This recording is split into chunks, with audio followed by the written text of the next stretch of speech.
Bismillahirrahmanirrahim. Rabbi shrah li sadri wa yassir li amri wahlul 'uqdatam min lisani yafqahu qawli. Assalamualaikum warahmatullahi wabarakatuh. Alhamdulillahi rabbil alamin. Hamdan na'imin hamdan syakirin.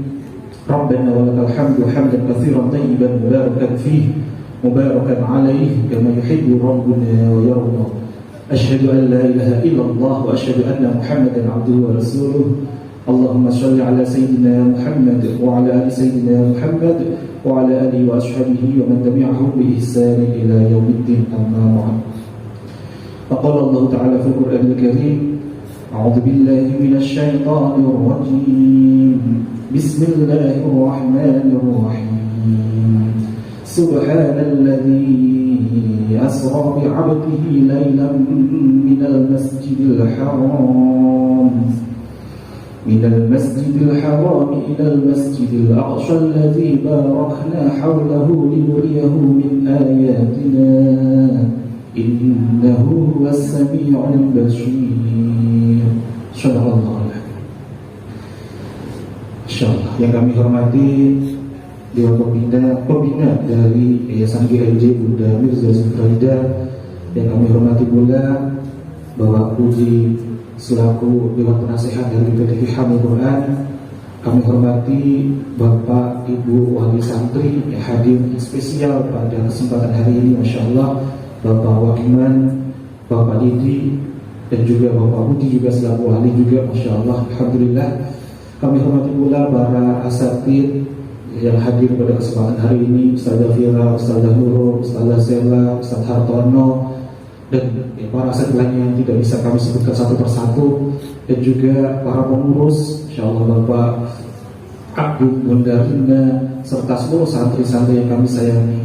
Insyaallah, alhamdulillah, di hari-hari yang indah ini, terutama saat ini adalah di hari Jumat, hari rayanya umat Islam ini, dan ini termasuk dalam bulan-bulan mawasimul khair, bulan-bulan penuh dengan musim-musim kebaikan, di mana mulai dari bulan Rajab kemarin, Masya Allah, Allah lipat gandakan seluruh amal-amal soleh kita, dan ini masuk di bulan Sya'ban, dan insya Allah segera kita akan menjemput di bulan Ramadan, Masya Allah.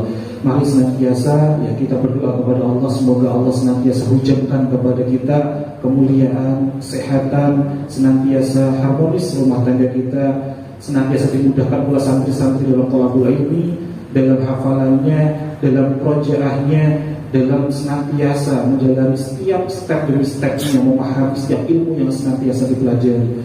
Semoga Allah senantiasa fahamkan kita, mudahkan kita dalam mengamalkan, mempraktekkan dalam kehidupan kita sehari-hari, dan tentunya senantiasa Allah lancarkan pula kita untuk mendapatkan keberkahan dari baginda Nabi Muhammad SAW. Insyaallah. Hari ini sejatinya sudah masuk bulan Sya'ban, ya, Masya Allah.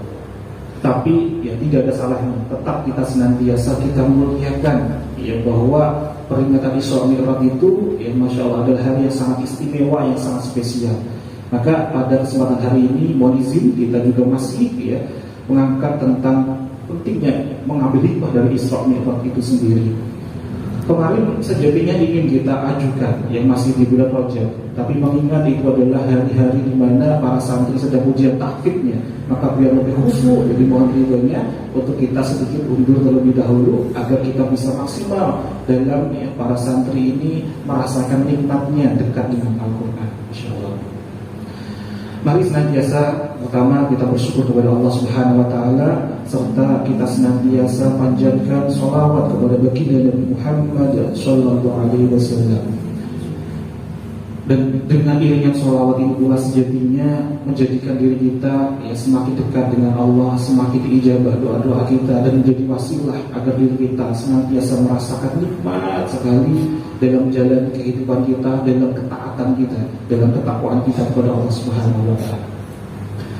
Terkait dengan peringatan Isra Mi'raj ini sejatinya ya, Bapak Ibu yang dimuliakan dan dihargai oleh Allah, serta adik-adik santri yang Masya Allah kami sayangi, tidak bisa terlepas dari proses perjuangan baginda Nabi Muhammad SAW dalam syiar dakwahnya. Beliau tentunya tidak langsung ujug-ujug dikasih hadiah oleh Allah berupa Isra Mi'raj, tapi ada satu fase yang harus dilewati oleh beliau terlebih dahulu. peras keringatnya, jerih payahnya, ketika beliau harus diancam untuk dibunuh, harus dilempar batu, beliau harus dicaci, beliau harus Masya Allah memperjuangkan segala sesuatunya, hidup dengan penuh kesederhanaannya. Apalagi beliau masih ditambah dengan ujian. Sebelum proses Isra Mi'raj ada fase yang namanya Amrul Husni, jadi beliau diberikan cobaan berupa orang-orang yang dikasihinya dipanggil oleh Allah. Yakni dari istri beliau yang sangat dicintainya, yakni Sayyidah Khadijah binti Khuwailid, dan juga selang beberapa waktu kemudian masih diambil lagi oleh yang sangat dekat dengan Rasul, yakni paman beliau, yakni paman beliau Abu Thalib, yang senantiasa sebelumnya sangat membela Rasulullah SAW. Dan apa yang terjadi ketika Rasulullah mendapatkan ujian yang sangat luar biasa ini? Justru ujiannya semakin ditambah lagi sama Allah. Orang-orang Quraisy semakin gencar lagi untuk senantiasa melawan dakwahnya Rasulullah SAW. Maka sebelum kita membahas tentang Isra dan Mi'raj sendiri, ini ada hikmah yang bisa kita ambil pelajaran yang sangat luar biasa, khususnya bagi santri-santri yang hadir di sini di PPTQ Hamil Quran ini. Apa itu? Bahwa sebelum hadirnya sebuah kenikmatan, itu akan ada satu fase di mana Allah akan uji kita dengan ujian kesabaran. Pun sama dengan para santri yang saat ini sedang menghatamkan hafalan Al-Qurannya. Di balik adanya sebuah mafazah, sebuah kemenangan, sebuah saat ini misalkan kondisi kita saat ini adalah saat kita khatmul Quran ini, khataman Al-Quran ini, ada perjuangan terlebih dahulu, tidak ujung-ujung tak duduk langsung Allah kasih nikmat. Makanya sampai-sampai Imam Bukhari meriwayatkan sebuah hadis dari Rasulullah SAW bahwa Rasulullah SAW bersabda, "May yuridillahu bihi khairan yusib minhu." Barang siapa yang Allah mau berikan kebaikan, yusib minhu, Allah akan berikan ujian terlebih dahulu, Allah akan hadirkan musibah terlebih dahulu. Artinya bahwa ketika kita saat ini di pondok ini, di pesantren ini harus menghadapi satu fase yang gak nikmat, beda dengan orang-orang yang ada di luar sana, ketidakmudahan ujian. Justru inilah pintu gerbang kita akan diberikan kebaikan oleh Allah.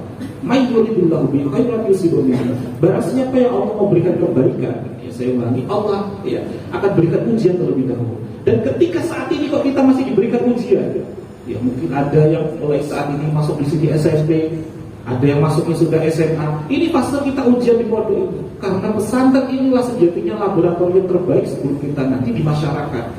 Kalau kita di sini kita bisa hidup dengan tenang, hidup dengan nikmat dalam thalabul ilmi, maka insya Allah di masyarakat pun kita akan lebih mudah untuk bermanfaat dan mudah untuk diterima. Kemenangan mafazah itu akan hadir kepada kita semuanya.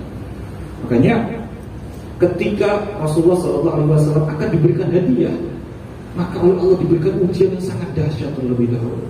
Dan proses peristiwa ketika Rasulullah SAW hendak mendapatkan satu fase Isra, itu ada satu fase juga yang harus dilewati oleh Rasulullah SAW. Apa itu?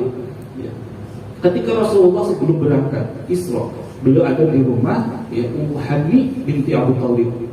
Bahkan juga diriwayatkan oleh Imam Muslim dari sahabat Anas bin Malik radhiyallahu anhu dari Abu Dzar bahwa Rasulullah SAW bersabda, atap rumahku terbuka, kemudian malaikat Jibril turun membelah dadaku, kemudian membasuh dadaku dengan air Zam-Zam.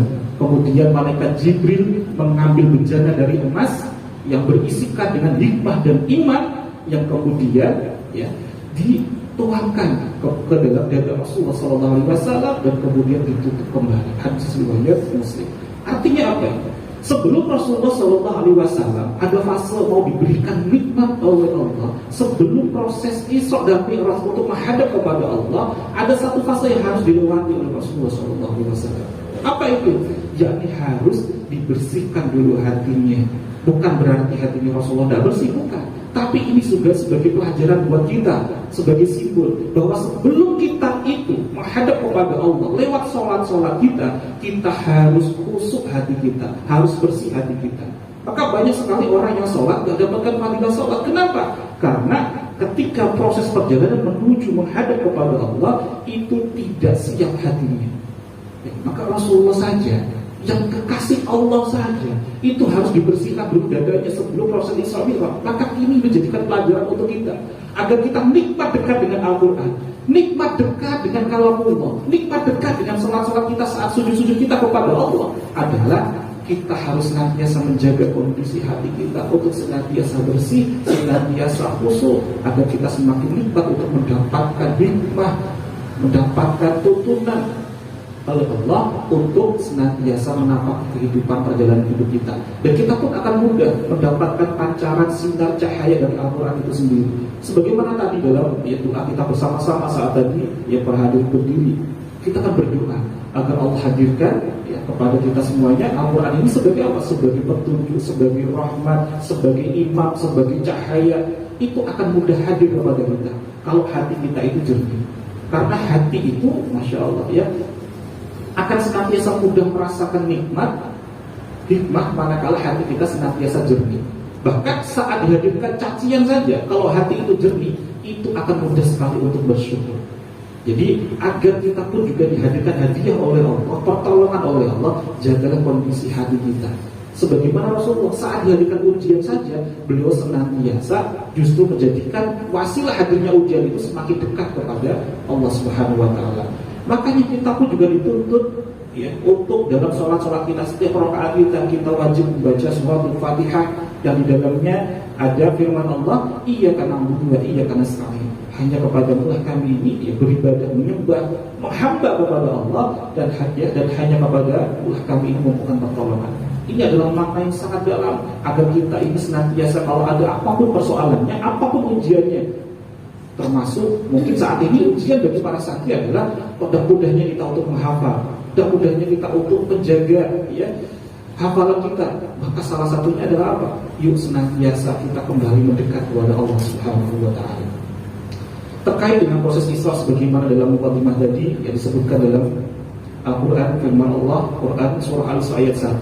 Subhanalladzi Maha suci Allah asra bi'abdihi, yang telah memperjalankan hambanya lailan, jadi pada malam hari, Masya Allah, minal masjidil haram ilal masjidil aqsa, dari masjidil haram ke masjidil aqsa. Artinya ketika Allah seru dengan seruan yang sangat istimewa, sangat spesial, yang Maha suci Allah yang telah memperjalankan hambanya. Di situ tidak disebutkan bagaimana Allah menyeru, yang telah memperjalankan Rasulnya, yang telah memperjalankan Nabinya, tidak. Tapi di situ Allah sebutkan bahwa yang diperjalankan ini adalah seorang hamba. Sungguh betapa Allah itu sangat memuliakan seorang hamba. Maka kapasitas diri kita ini sangat berbanding lurus. Kemudahan perjalanan kehidupan kita, termasuk bagi santri yang mungkin yang menghafal, itu dari seberapa kita sungguh-sungguh dalam menghamba kepada Allah, sungguh-sungguh dalam kita beribadah kepada Allah. Ini akan berbanding lurus, dimudahkan pula proses perjalanan belajar kita, tolabul ilmi kita.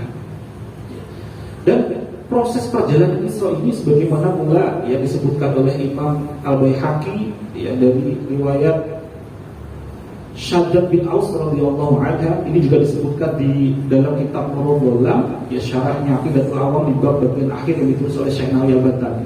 Ini disebutkan bahwa Shaddad bin Aus ini bertanya kepada Rasulullah SAW, ya Rasulullah, atas perjalanan Isra Mi'raj itu seperti apa, bagaimana? Kemudian Rasulullah SAW menceritakan, di saat malam hari di Qiyamul Lail beliau sholat bersama dengan para sahabatnya. Kemudian malaikat Jibril itu datang, mendatanginya disertai dengan binatang berwarna putih. Binatang ini lebih besar daripada keledai, tapi tidak lebih besar daripada perawakan atau peranakan kuda. Binatang ini kegirangan, saking kegirangannya, saking senangnya ini yang menyambut Rasulullah SAW. Sampai akhirnya oleh malaikat Jibril ditarik telinganya, didekatkan kepada Rasulullah, kemudian Rasulullah dinaikkan kepada binatang. Binatang inilah yang seringkali kita sebut dengan namanya buruk.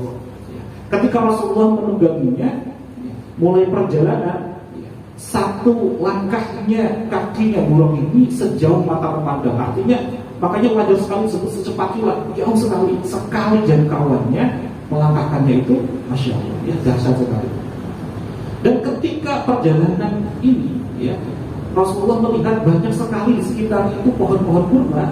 Malaikat Jibril meminta untuk berhenti dan diminta Rasulullah itu untuk sholat 2 rakaat. Setelah selesai sholat 2 rakaat, barulah melanjutkan perjalanan kembali. Malaikat Jibril bertanya kepada Rasulullah, ya Rasulullah, tahukah engkau tadi itu ya di mana kau sholat 2 rakaat tadi? Maka jawabnya Rasulullah, sesungguhnya Allah Maha mengetahui. Ini makna yang sangat halus, artinya Rasulullah tidak tahu itu di mana. Kemudian Malaikat Jibril jelaskan, itulah Yasrib, itulah Thaibah yang kelak akan menjadikan ya Rasulullah hijrah, itu menjadikan salah satu tempat yang sangat diberkahi. Itulah Madinah kalau saat ini kita ketahui ya. Makanya dalam ayat tadi Quran surah Al-Isra ayat 1 disebutkan ya, minal masjidil haram ilal masjidil aqsa, kemudian apa? Alladzi barakna haulahu. Ya, ini yang telah diberkahi sekelilingnya, tempat-tempat termasuk persinggahan Rasulullah dalam proses perjalanan Isra dan Mi'raj. Jadi tidak langsung Rasulullah dari Masjidil Haram ke Masjidil Aqsa, tapi ada tempat-tempat persinggahan yang dimuliakan pula oleh Allah. Setelah Rasulullah sholat 2 rakaat di ya, Madinah, kemudian Rasulullah melanjutkan perjalanan dan singgah lagi. Salah satunya adalah di Bukit Tursina. Ini juga tempat yang sangat diberkahi oleh Allah. Di mana ini Bukit Tursina ini apa? Inilah tempat di mana kalamullah langsung disampaikan kepada Nabi Musa alaihissalam. Ini tempat yang sangat pula diberkahi. Rasulullah di sana juga sholat 2 rakaat dan juga dilanjutkan kembali Rasulullah singgah lagi di salah satu tempat yang penuh dengan keberkahan. Di mana itu? Yakni di Baitlaham, atau kalau saat ini nyebutnya Bethlehem, tempat kelahirannya Nabi Isa al-Masih ya, Nabi Isa alaihissalam. Disitulah Sayyidah Maryam melahirkan ya Nabi yang sangat mulia, Nabi yang sangat istimewa, yakni Nabi Isa alaihissalam. Kemudian Rasulullah melanjutkan perjalanan sampailah di bagian Baitul Maqdis melalui pintu Yaman. Kemudian Rasulullah ditawari ya minuman, memilih A atau memilih B, dan Rasulullah memilih ya yang sangat mulia, yakni memilih susu. Selanjutnya Rasulullah melanjutkan sholat 2 rakaat dan di sana Rasulullah berjamaah dengan para nabi dan para malaikat yang masya Allah yang sangat terpilih, malaikat-malaikat yang terpilih di dalamnya. Tapi sebelum kita membahas tentang proses Mi'rajnya, kita akan mengambil hikmah keberkahan di balik proses perjalanan Isra bagi Nabi Muhammad SAW. Apa itu? Ketika Rasulullah SAW ini sedang Isra, proses perjalanan ini, Rasulullah itu selama perjalanannya itu diberikan ya keajaiban luar biasa oleh Allah, diperlihatkan berbagai kondisi-kondisi yang penuh dengan hikmah. Apa itu? Yang pertama adalah Rasulullah itu diperlihatkan ada sekelompok orang yang bercocok tanam ya, tidak menunggu waktu lama, langsung tiba-tiba hasil tanaman itu langsung berbuah, langsung bisa dipanen. Dan ketika dipanen langsung muncul berbuah lagi. Ketika dipanen langsung muncul berbuah lagi. Apa hikmah dari ya sekelompok orang yang ditujukan kepada Rasulullah? Ternyata hikmahnya adalah mereka lah golongan umat-umat dari Nabi Muhammad yang senantiasa berjuang di jalan agama Allah. Bisa jadi bagi orang-orang di luar sana bisa berjuang, bagi para donatur bisa berjuang lewat apa? Lewat harta-hartanya, membantu PPTK Hafidz Quran, membantu pesantren, membantu masjid, yang berjuang di jalan agama Allah. Bisa juga dengan para wali santri ya, senantiasa berjuang mengirimkan santri-santrinya, yakin, menguatkan. Mungkin wajar kalau santri itu ada yang sambat, ngeluh kepada wali santrinya, tapi tidak langsung diiyani, terus langsung ya diproses, tidak. Justru kalau ada santri seperti itu didengarkan saja dulu, baru dikuatkan. Ini juga bagian kita berjuang di jalan agama Allah, untuk senantiasa motivasi santri kita terus untuk ya, belajar dan belajar lebih dekat dengan Allah. Atau pula ini juga bisa menjadikan hikmah juga buat kita para santri untuk senantiasa apa? Berjuang di jalan agama Allah, berjuang di ziyadah-ziyadah kita. Bagaimana kita nambah hafalan kita? Ternyata Allah senantiasa alirkan pahala ini. Pahala ini seperti apa? Seperti ketika kita itu ada di pertengahan antara sungai ya, kan ada hulu, ada hilir. Kalau di tengah-tengah itu bagaimana? Di tengah-tengah itu kita alirkan ke bawah, Allah tambah dari atas. Kita alirkan ke bawah, Allah tambah lagi dari atas. Tidak pernah berhenti. Allah kasih rahmat, Allah kasih kebaikan kepada kita. Maka ketika para santri ini senantiasa ya semangat untuk ziyadah, Allah pun akan tambahkan nikmat lagi. Bukan hanya untuk dirinya, tapi juga untuk kedua orang tuanya yang ada di rumah, yang ada di tempat kerja-kerjanya. Maka kalau para santri ini ingat terus ingin berbakti, ingin memuliakan orang tuanya, memudahkan urusan keluarganya. Salah satunya harus maksimal dalam kita memperjuangkan agama Allah ini di mana? Lewat saat ini kita belajar di pesantren ini.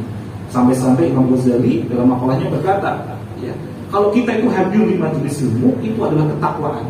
Kalau kita mengulang-ulang itu adalah berzikir, dan kalau kita berjuang untuk memahaminya itu sama halnya dengan jihad di jalan Allah. Dan ini tidak diperoleh kecuali orang-orang yang hadir di majelis ilmu. Ini tidak diperoleh kecuali bagi orang-orang yang senantiasa menuntut ilmu. Dan ketika kita diberikan nikmat oleh Allah untuk hadir di pesantren ini, ya, diketuk langkah kaki kita berangkat di sini, ini adalah nikmat yang luar biasa.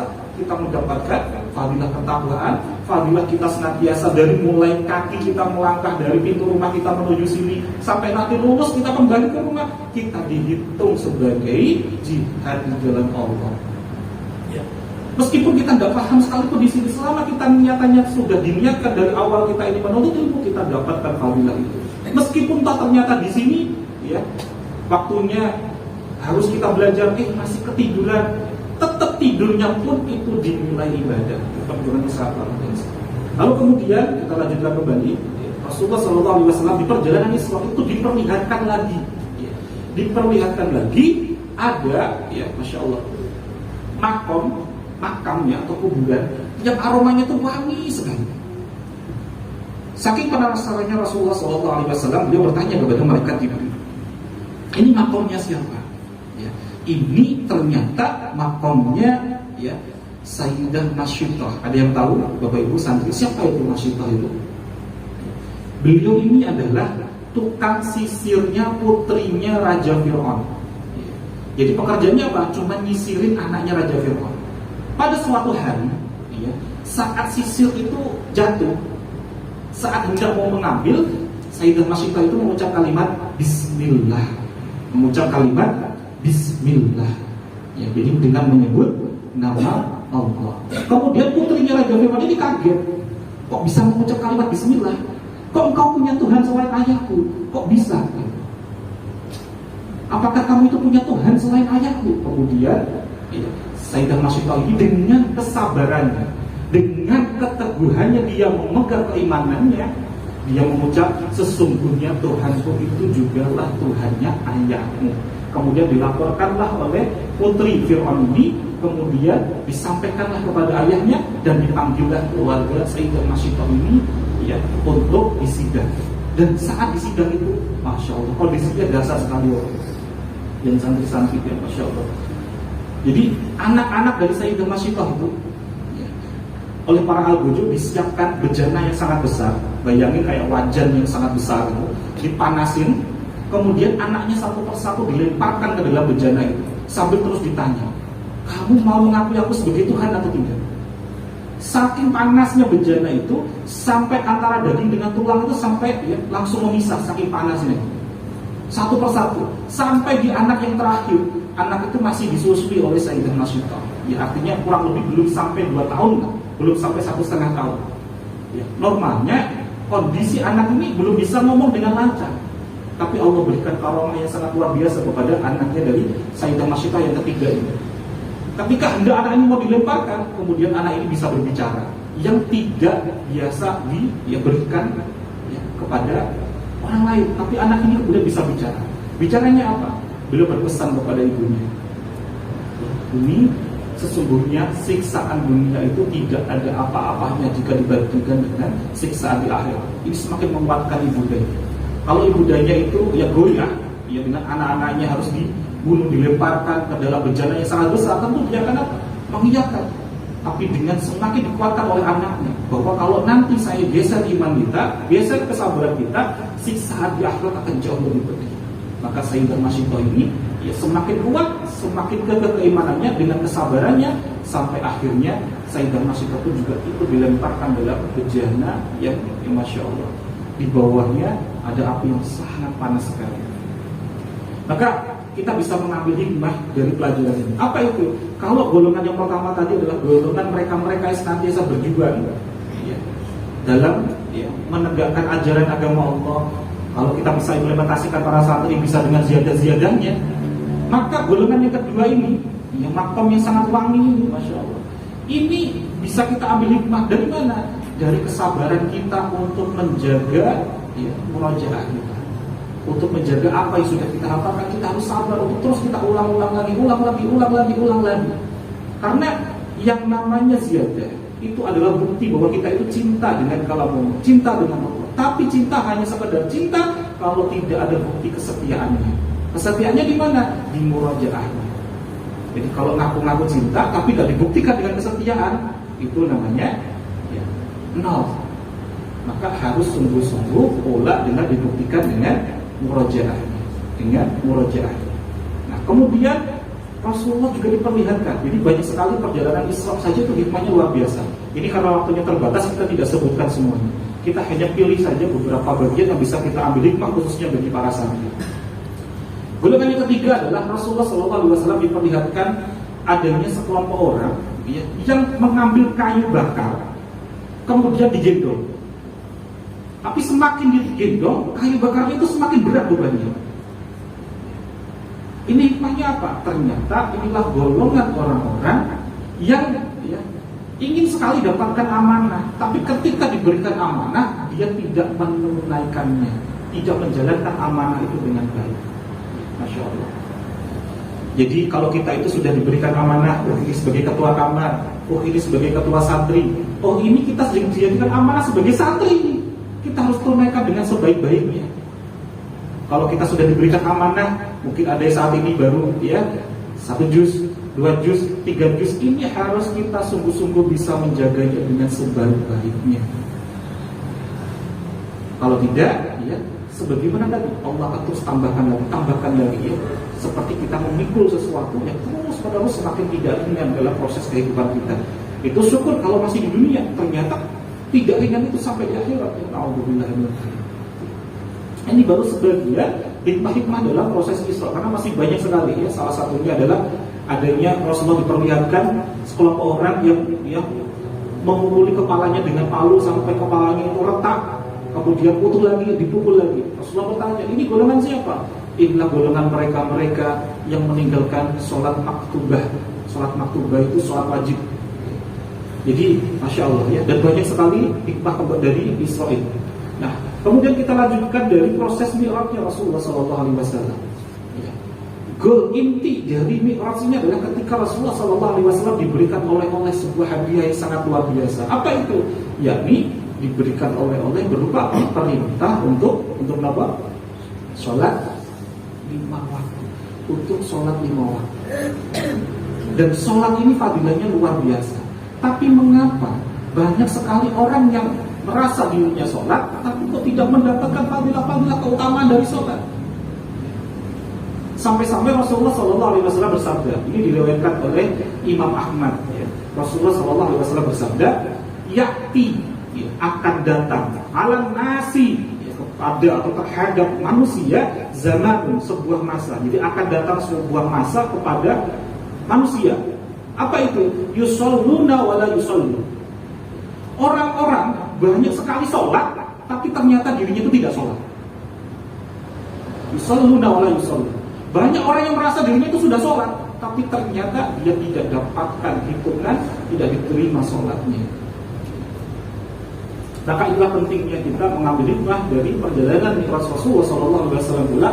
Jadi apa? Kita sungguh-sungguh belajar untuk senantiasa memperbaiki sholat-sholat kita. Kenapa? Karena banyak sekali orang yang sholatnya ini hanyalah sebatas sebagai kewajiban, bukan sebagai kebutuhan. Nah, kok beda nih antara kewajiban dengan kebutuhan kira-kira?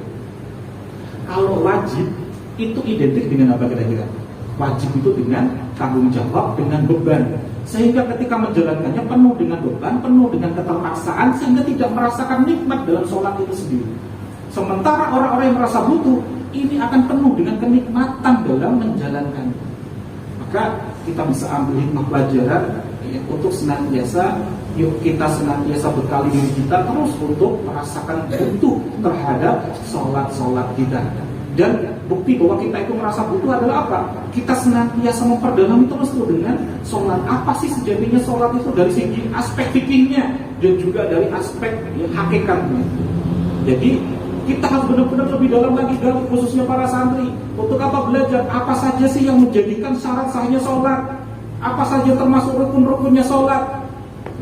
Apalagi juga termasuk bagian dari apa? Dari belajar kita untuk taharah kita, untuk bersuci kita dari hadas kecil, hadas besar kita. Kalau Nabi saja sebelum Mi'raj saja, sebelum Isra dan Mi'raj harus dibersihkan dulu secara hakikinya, hatinya. Maka kalau kita secara manawinya juga, kita juga harus bersih juga dari hadas kita, ya. Dan juga kita, inilah pentingnya kita kenapa harus diperintahkan juga secara syariat untuk wudu. Sebelum menghadap kepada Allah, kita juga harus bersih. Dan salah satu fadilah wudu itu, kalau sungguh-sungguh kita dapatkan kesempurnaan dalam wudu, Allah akan menggugurkan kita dari dosa-dosa kita. Insya Allah kita akan semakin dimudahkan, dibersihkan dari dosa-dosa kita, dan akan diselamatkan nanti untuk bisa berkumpul ya, bersama dengan hamba-hamba pilihan yang diseru oleh Allah. Yang diseru oleh Allah ini tadi juga ya, dalam pertama tadi dalam surah Al-Fajr Allah sebutkan, Allah seru, yang diseru oleh Allah ini dengan seruan yang sangat lembut, sangat nikmat. Dan inilah yang menjadikan salah satu ya visi-misi keluarga kami ya, agar kita semoga senantiasa diseru oleh Allah sebagai ya sebutan ya ayyatuhan nafsul mutmainnah, wahai jiwa-jiwa yang tenang, irji ila rabbiki radiyatan mardiyah, kembali ke jalan Rabbmu dengan hati yang ridho ya, lagi diridai oleh Allah. Jadi yang diseru oleh Allah jiwa-jiwa tenang ini siapa? Yang senantiasa kembali mendekat kepada Rabbnya dengan ridho atas segala ketetapan ketentuannya Allah, barulah Allah akan meridhoinya. Ketika Allah sudah meridhoi, apa yang terjadi? Fad'uni fi ibadi wadkhuli jannati. Maka Allah perintahkan, masuklah ke dalam barisan hamba-hamba kekasihku wadkhuli jannati, dan masuklah ke dalam surga. Jadi Allah langsung yang meminta kita ini masuk ke dalam surga. Bukan hanya sekedar kita yang masih meminta, ya Allah saya minta surga. Enggak. Lagi jiwa-jiwa yang tenang, hati-hati yang mutmainnah, yang qalbun salim, ini akan dimudahkan oleh Allah. Bukan hanya dimudahkan, malah Allah langsung yang meminta, masuklah ke dalam surga. Inilah semoga para ya, sahibul Quran, para ahli Quran, keluarga besar PPT Kihamul Quran, ini termasuk bagian dari mereka-mereka yang diseru oleh Allah, fad'uni fi ibadi wadkhulil jannah. Termasuk barisan dari hamba-hamba kasih Allah, hamba-hamba ya pilihan Allah yang juga kita nanti dimudahkan untuk kembali bisa mudik ke kampung halaman terbaik kita, yakni di surganya Allah Subhanahu wa taala. Waktunya sangat ringkas sekali. Satu pesan saya untuk para santri, dan ini juga pesan dari ya, guru-guru saya terdahulu. Pesannya sangat sederhana, tidak pakai hadis, tidak pakai dalil. Pesannya ini dengan pepatah Jawa. Ya. Apa itu pesannya? Ini khususnya bagi para santri yang kelas 3, ya kelas 12. Pesannya adalah ya, wangi tanpa kembang. Wangi tanpa kembang, padam tanpa lampu. Pesannya sederhana, tapi ini kalau teman-teman para santri adik-adik ini bisa mencerna dengan baik, ini dalam banget. Wangi tanpa kembang, apa maksudnya wangi tanpa kembang? Jadikanlah diri kita dimanapun berada, kita itu senantiasa mengharumkan ya, nama baik, nama besar PPT Kihamul Quran ini, dan juga kita harum dengan akhlak-akhlak kita. Jadi kepada siapapun kita tinggalkan akhlak-akhlak yang baik. Dimanapun kita berada, orang itu merasakan nyaman dengan kita, harum nama kita. Bahkan ketidakberadaan kita itu sangat dirindukan. Artinya jangan sampai kita meninggalkan suatu tempat, suatu lingkungan yang mana di situ justru menjadikan aroma tidak sedap. Tapi jadikan ketidakadaan kita justru dirindukan dan semakin harum nama kita. Dimanapun kita berpijak, jadikanlah wangi tanpa kembang. Dan apa tadi padam tanpa lampu? Gitu ya. Artinya, ya, dengan kita senantiasa belajar di sini, kita maksimalkan di sini. Ketika nanti kita sudah mulai bermasyarakat, jadikanlah diri kita semakin bermanfaat untuk orang-orang di sekitar kita. Senantiasa menjadikan cahaya terang, solusi atas setiap persoalan yang sedang dihadapi oleh orang-orang di sekitar kita. Semakin kita banyak memberikan manfaat, maka justru Allah akan tambahkan lagi suatu hal yang kita belum pernah miliki sebelumnya. Artinya, kalau kita punya ilmu A ini kita praktekkan, maka Allah akan tambahkan ilmu B. Kita tidak akan diberikan ilmu-ilmu yang lain sebelum kita benar-benar sungguh-sungguh mengamalkan, mempraktekkan ilmu ini. Dan semakin kita bisa merasakan tadi ya, namanya padam dan lampu tadi ya, kita menjadikan cahaya terang bagi orang-orang di sekitar kita. Masya Allah, Allah akan semakin sinari kita dengan cahaya Al-Quran. Allah akan semakin sinari kita dengan rahmat-Nya. Hati kita pun ya, semakin dilembutkan. akan diberikan ya namanya ya penglihatan yang tidak bisa dilihat oleh orang-orang ya yang lainnya, orang-orang yang awam ya. Wallahu a'lam bishawab. Ya, semoga kita benar-benar bisa mendapatkan fadilah keutamaan dari Al-Quran, dan kita juga semakin dekat dengan ya, keluarga Allah Subhanahu wa taala, dan juga kita senantiasa dekat dengan Rasulullah sallallahu alaihi wasallam, dan dimudahkan pula nanti dapatkan syafaat dari Allah, syafaat dari Rasulullah, syafaat dari Al-Quran, dan juga syafaat dari orang-orang yang saleh. Barakallahu fikum. Semoga yang sedikit ini bisa memberikan manfaat. Mohon ridhonya jika ada satu hal yang belum tepat yang kami aturkan, kami sampaikan, karena hamba masih fakir ilmu, dan ini adalah semuanya dari Allah, bukan dari kami. Jika ada satu hal yang baik-baik, dan ada pun jika ada satu hal yang kurang baik, itu semata-mata murni dari kesalahan kami. Mohon ridhonya, mohon dimaafkan. Akhirul kalam, billahi taufiq wal hidayah wa ridho wal inayah.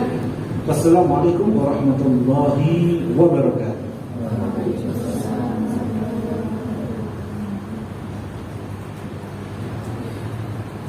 Sudah ditutup salam, ternyata diminta doa dari para pendengar ya. Masya Allah, seharusnya berdoa malah justru dari para santri ya, yang saat ini sedang khatam Al-Quran. Kita tinggal mengamini harus, karena beliau yang lebih mustajab ya, dibandingkan dengan ya saya di depan. Jadi waktunya untuk kita berdoa bersama-sama. Yang penting ketika kita berjamaah itu salah satunya adalah hamba yang solih, maka semuanya adalah satu majlis akan dapatkan fadilah kemustajaban dari doa itu. Cucuran rahmat itu akan semakin turun kepada kita. Dan semoga para santri ini benar-benar senantiasa bisa menjadi sebagaimana doa dari BPTG Hamil Quran, bisa mengemban membawa Al-Quran itu ya, benar-benar bisa bermanfaat di sekitarnya. Kita harus ingat bagaimana Rasulullah SAW memperjuangkan Al-Quran. Beliau harus Masya Allah berjalan kaki ratusan kilometer, ujung-ujungnya harus dilempari batu.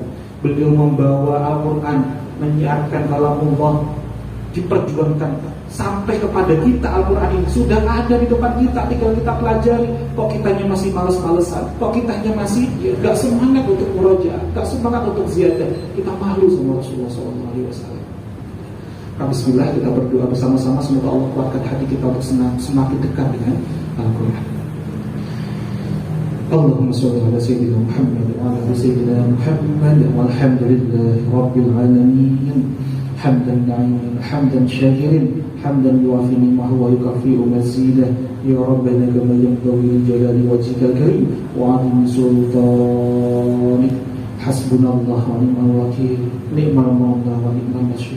Ya Allah ya Rabb, kami serahkan seluruh persoalan hidup kami ini hanya kepadamu ya Rabb. Engkaulah sebaik-baik pelindung, Engkaulah sebaik-baik penolong kami. Allahumma inna nas'aluka ilman nafi'an wa rizqan thayyiban wa 'amalan mutaqabbalan. Allahumma a'inna ala dzikrika wa syukrika wa husni ibadatik. Allahumma lakal hamdu wa lakal mustajab wa antal musta'an wa la hawla wa la quwwata illa billahil 'aliyyil 'azim.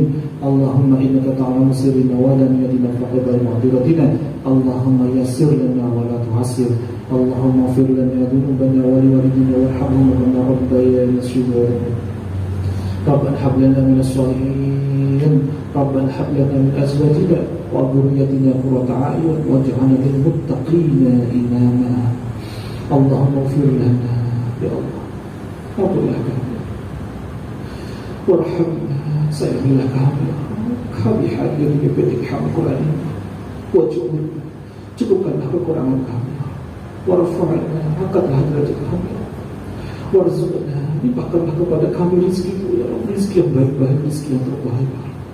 Wahdina wa'afina wa'afu'an, berikanlah kami petunjukmu, maafkanlah kami, sihatkanlah kami ya Rabbana zalamna anfusana wa illam taghfir lana wa tarhamna lanakunanna minal khasirin. Allahumma Rabbana anzil 'alaina ma'idatan minas sama' takunu lana 'inda al-awwalina wa akhirina wa ayatan minka warzuqna wa anta khairul raziqin. Ya Allah ya Rahman ya Rahim, berkahilah seluruh keluarga besar BPTG Hamil Quran ini ya Allah. Berikanlah rahmat-Mu, mudahkanlah kami dalam urusan dunia maupun urusan akhirat kami ya Allah. Bagi para santri-santrinya, orang tuanya maupun keluarganya ya Allah, baik para asatidnya, baik para pengurusnya, pendiri, para donatur, para dermawan ya Allah ya Rahman ya Rahim. Mudahkanlah kami untuk semakin merasakan nikmat untuk dekat dengan Al-Quran. Ucapkanlah dalam hati kami merasakan nikmat dan candu untuk senantiasa semakin dekat beribadah kepada Tuhan. Ya Allah, Ya Rahman, Ya Rahim, kuatkanlah hati kami untuk senantiasa menjadi pribadi-pribadi yang soleh-solehah. Ya Allah, Ya Rahman, Ya Rahim, kini kami semakin sadar ya bahwa hadirnya ujian yang hadirkan kepada kami sejatinya adalah pintu gerbang atas hadirnya nikmat-nikmat setelahnya ya. Maka izinkanlah kami untuk senantiasa merasakan, bisa melihat hikmah dari setiap ujian yang Kau hadirkan ya Rabb, sehingga kami termasuk hamba-hambamu yang senantiasa qalbun salim, hamba-hambamu yang mutmainnah, semakin tenang, semakin lapang hati kami saat menghadapi berbagai ujian darimu ya Rabb. Rabbana atina fid dunya hasanah wa fil akhirati hasanah wa qina adzabannar. Rabbana la tuzigh qulubana ba'da idh hadaytana wa hab lana min ladunka rahmah innaka antal wahhab. فصلى الله على سيدنا محمد النبي الأمي وعلى آله وصحبه وبارك وسلم. لهم بالفاتحة. أعوذ بالله من الشيطان الرجيم. بسم الله الرحمن الرحيم. الحمد لله رب العالمين الرحمن الرحيم مالك يوم الدين. إياك نعبد وإياك نستعين اهدنا الصراط المستقيم صراط الذين أنعمت عليهم غير المغضوب عليهم ولا الضالين.